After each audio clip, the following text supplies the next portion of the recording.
Bonjour à tous, c'est parti pour un nouveau numéro de Zoo Academy. Selon le dictionnaire, l'éthologie est la science des comportements des espèces animales dans leur milieu naturel.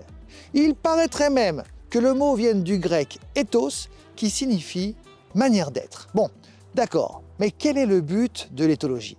Qui pratique l'éthologie et où travaille un éthologue? Eh bien, toutes ces questions, nos académiciens en deuxième année vont pouvoir les poser à Laura puisqu'ils vont, dans quelques minutes, s'initier à l'éthologie, bien sûr. Mais avant cela, revenons un instant sur leur dernière activité. C'était il y a quelques semaines dans Zoo Academy et nous parlions à l'époque, souvenez-vous, des chauves-souris.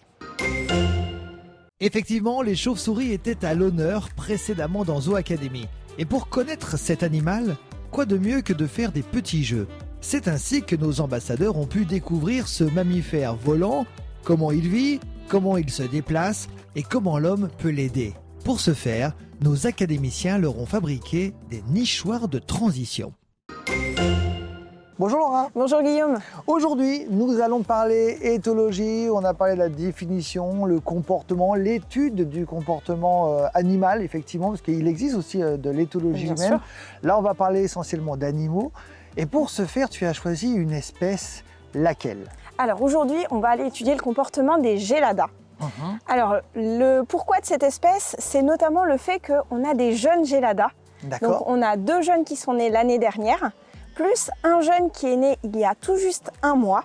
Donc du coup, ça fait beaucoup d'interactions. C'est très intéressant de regarder leur comportement ces temps-ci. Quand on parle d'éthologie, on parle forcément d'éthologue. Quel est le but d'un éthologue? Alors, étudier les comportements, c'est une chose, mais en quoi consiste réellement son travail? Alors son travail, ça va être surtout d'observer. Et ensuite, d'essayer de voir, ça peut avoir plein d'applications en fait. Ça peut avoir des applications pour la conservation, donc étudier le comportement dans le milieu naturel pour savoir où est-ce qu'il faut faire de la protection en priorité par exemple. Ça peut être mieux comprendre les comportements de nos animaux domestiques en étudiant leurs cousins sauvages. Ça peut être également, dans les zoos, de s'intéresser au côté bien-être animal et en observant le comportement, savoir un petit peu ce qu'il en est de leur bien-être. L'initiation à l'éthologie avec nos ambassadeurs, ça commence de maintenant.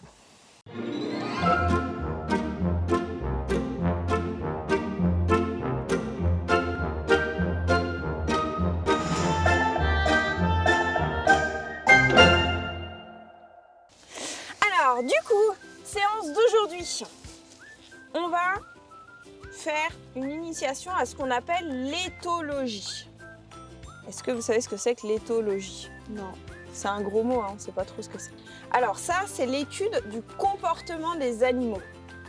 Donc c'est essayer de comprendre un peu pourquoi est-ce que les animaux ils font ces comportements-là, qu'est-ce qui les pousse à agir comme ça. Voilà. Là, vous voyez déjà un petit peu mieux ce qu'on va faire. Donc aujourd'hui, avec les académiciens, le premier objectif, c'était de leur expliquer un petit peu ce que c'était que l'éthologie pour qu'ils comprennent un petit peu mieux de quoi on va parler aujourd'hui, qu'est-ce que c'est exactement que l'étude du comportement animal et comment est-ce qu'on va pouvoir le mettre en place aujourd'hui. À votre avis, à quoi ça sert de faire de l'étude du comportement des animaux? Pour savoir dans quel comportement ils sont, quand ils sont énervés ou quand ils sont Ouais, calmes. ça permet de comprendre le comportement. Quoi d'autre? De savoir ce qu'ils font à peu près dans la journée. Ouais, comment ils occupent leur journée. Parce qu'à votre avis, est-ce que le comportement des animaux, on l'étudie que dans les zoos? Non. Non, on va l'étudier aussi dans la nature. Parce que comme ça, on va pouvoir regarder comment les animaux ils se comportent dans la nature. On va pouvoir par exemple regarder qu'est-ce qu'ils mangent, quels espaces ils vont utiliser. Et puis du coup, ça va permettre de mieux les protéger par exemple. Ça peut aussi nous permettre de comprendre si les comportements qu'on a dans les parcs animaliers, c'est des comportements qui sont plutôt naturels ou un petit peu moins. Donc ça, c'est le but d'aujourd'hui, c'est d'essayer de comprendre un petit peu le comportement.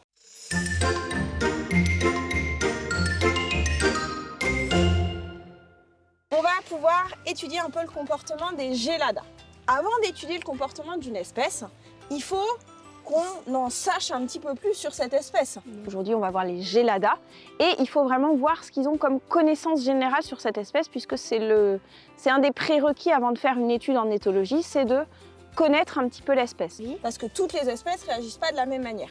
Donc, qu'est-ce que vous savez sur le gélada? Tout ce que vous savez. C'est un primate. C'est un primate, c'est déjà une bonne chose. Il y en a qui sont pas du tout commodes. Alors ça, c'est le groupe. Là, tu me parles du groupe qu'on a chez nous. Moi, ce que je veux, c'est qu'on parle de l'espèce Gélada. Faut On pas les parlera regarder. après de notre groupe. Faut pas les regarder dans les yeux. Ah, alors, faut pas les Faut regarder pas dans leur les montrer yeux. nos dents ici. Et faut pas leur montrer nos dents. Pourquoi? Parce que ça les met en colère et pourraient nous attaquer. Voilà, chez le Gélada, sourire à pleines dents et regarder dans les yeux, c'est un signe de menace. Ah, Donc ça veut dire que potentiellement ils vont attaquer. Donc du coup, il faut pas les regarder dans les yeux parce que sinon ça peut les agacer. Ok. Ok. Fais gaffe, toi. Alors, qu'est-ce que vous savez d'autre sur les Gélada? Plus général, hein, on a le droit de faire du... Ouais, ça grimpe aux arbres. Qui s'épouille. Bah, Ils s'épouillent. Ouais, on a beaucoup de comportements sociaux chez le Gélada, donc entre les individus. Est-ce que vous savez où est-ce qu'ils vivent? Ah bah, en Afrique. En Afrique. Oh, j'ai dit au hasard. Très bien, bien joué. Qu'est-ce que vous savez d'autre? Est-ce que vous savez ce qu'ils mangent? La courgette. Je peux aller voir. De la courgette. Non, interdit d'aller voir ce qu'il y a dans le seau. Des carottes. Qu'est-ce qu'ils mangent dans le milieu naturel? Ah. Quel est leur des insectes. régime alimentaire? Des insectes. Bah oui. Non, pas du tout. Pas d'insectes pour le Gélada. Non, pas trop. Des feuilles. Non, Des oiseaux. non. Alors le Gélada, il est un peu particulier. C'est un primate qui est uniquement herbivore. Oula. Ils mangent de l'herbe. Donc il mange de De l'herbe. l'herbe. C'est ça. Il mange que de l'herbe, donc il va passer une bonne partie de sa journée à picorer les grains d'herbe qui sont par terre. C'est pour ça qu'il y a plus d'herbe. Ah, alors c'est pour ça qu'il n'y a plus d'herbe, beaucoup dans leur enclos. Mais vous connaissez une autre spécificité chez nous de l'enclos des Géladas. Ils en ont combien d'enclos les Géladas, nous, ici au parc? 3. Ils en ont 2. Ils ont la grande île de l'autre côté, plus l'enclos de ce côté-là. Et ça permet qu'ils aient toujours de l'herbe fraîche. L'hiver, ils sont dans l'enclos, l'été, ils sont sur l'île. Et comme ça, il y a toujours de l'herbe qu'ils peuvent picorer. On est parti, on va les voir? Oui. Allez, let's go. Pendant que nos académiciens rejoignent leur lieu d'observation, faisons un point sur ce qu'on a déjà appris sur le Gélada. Il vit en Afrique, et notamment en Éthiopie, il est herbivore, il a de nombreux comportements sociaux, et il n'aime pas qu'on le regarde dans les yeux. On peut rajouter que le mâle adulte, contrairement à la femelle, est reconnaissable grâce à sa cape de poils longs sur le dos, sa tache rouge sur la poitrine en forme de sablier et ses longues canines. Mais comment communique-t-il? Vous les entendez?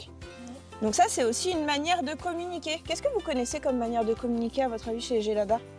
Qu'est-ce qu'ils vont utiliser pour communiquer Les entre yeux. eux? Les cris. Les yeux et les dents. Ouais, Tu sais, quand les tu dis, yeux. Ouais. t'approches Alors pas de moi. les yeux, en fait, ils arrivent à relever les sourcils comme ça. Et du coup, chez eux, ça fait apparaître une marque un petit peu rouge au niveau des yeux. Et ça, ils s'en servent beaucoup pour communiquer. Qu'est-ce qu'ils vont utiliser d'autre? Aussi, ils ont un petit peu de bec là. Ouais, bah, ils vont utiliser les cris, ils vont beaucoup vocaliser. Ah, j'ai sorti là-bas. Regardez, le petit là, il est plus avec sa maman. Vous voyez comment il est tout petit. Il est né quand? Au mois de janvier. Il est né le 2 janvier. Oula. L'anniversaire de ma soeur. Bah voilà, tu l'anniversaire t'en de mon souviendras cousin. facilement. Donc il est né le 2 janvier, donc il a à peine plus d'1 mois. Donc c'est encore vraiment un tout petit bébé. Alors que ceux-là, ils ont 1 an. Alors là, vous avez vu? La femelle, là, regardez. Qu'est-ce qui s'est passé là, à votre avis? Dispute. Ils se sont bagarrés pour avoir la Alors, nourriture. ça s'est pas vraiment bagarré, Bah, parce c'est- que là, tu vois, elles se sont pas touchées. Elle a dit décale-toi, maintenant c'est à moi de manger. Alors, on pourrait dire ça comme ça, oui, on pourrait dire qu'elle lui a dit « c'est ma place, va ailleurs ». Mais ça, c'est un petit peu se dire ah bah forcément, ils pensent Il comme faut nous, tu vois. exactement pareil, les petits aussi. Les petits, Les petits, là, ils sont juste en train de jouer. Hein. Là, c'est juste du jeu. Et qu'ils jouent à font. l'autouche-touche. C'est ça. Regardez cette magnifique cape du mâle adulte que l'on a évoquée précédemment. D'ailleurs, le Gélada vit au sein d'un petit groupe composé d'un mâle dominant, de plusieurs femelles et des petits. C'est le mâle dominant, justement, qui assure la sécurité du groupe, mais il peut être concurrencé par un autre mâle. Ce sont alors les femelles qui décident de soutenir leur mâle et de chasser l'intrus, ou encore de s'opposer au mâle en place et de s'allier au nouvel arrivant. Les mâles peuvent former des groupes de célibataires en périphérie des harems. Plusieurs groupes mixtes peuvent s'allier sur un même territoire et former ainsi une bande comptant jusqu'à 400 individus. L'objectif maintenant, c'est quoi? On a fait un petit peu d'observation. On est de la manger? Non, ça, on vient de faire un petit goûter déjà. Qu'est-ce que je vous ai dit qu'il fallait qu'on fasse maintenant? Quand on fait de l'observation. Qu'on marque ce qu'ils ont fait. Voilà, qu'on essaie de faire une liste, qu'on va appeler un éthogramme, une liste des comportements. Le but, c'est d'essayer de marquer un maximum de comportements pour comprendre comment vivent les animaux et comment ils se comportent. L'objectif en parc animalier, ça peut être par exemple d'observer si c'est des comportements plutôt de bien-être ou pas. D'accord ? Donc ça permet de mettre des choses en place pour que le bien-être des animaux soit le maximum. Ok ? Donc ça, c'est ce qu'on va essayer d'observer aujourd'hui. Ok ? Alors, je vous donne, vous allez pouvoir vous mettre par deux. Hop. Je vous donne des petites plaquettes. L'idée, c'est, on va essayer, pour l'instant, vous allez le faire par binôme.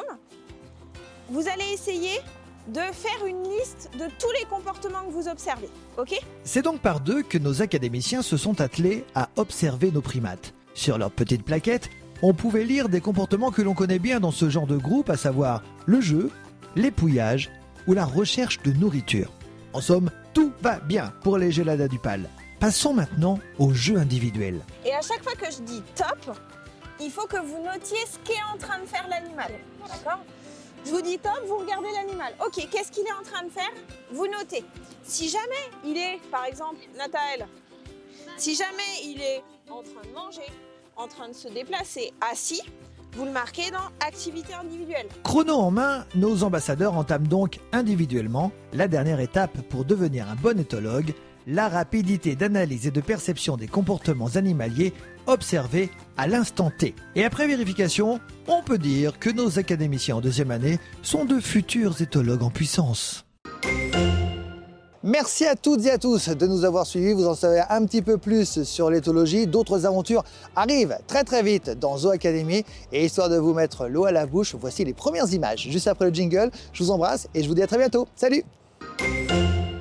Connaissez-vous le jeu des yeux bandés? Non? Eh bien, a priori, tout comme vous, nos élèves en troisième année ne le connaissent pas non plus et c'est une aventure palpitante qu'ils vont vivre dans le prochain épisode. En effet, ils vont devoir durant toute la séance reconnaître différents lieux du parc zoologique Le Pal en étant privés de la vue, mais en développant l'ouïe et l'odorat.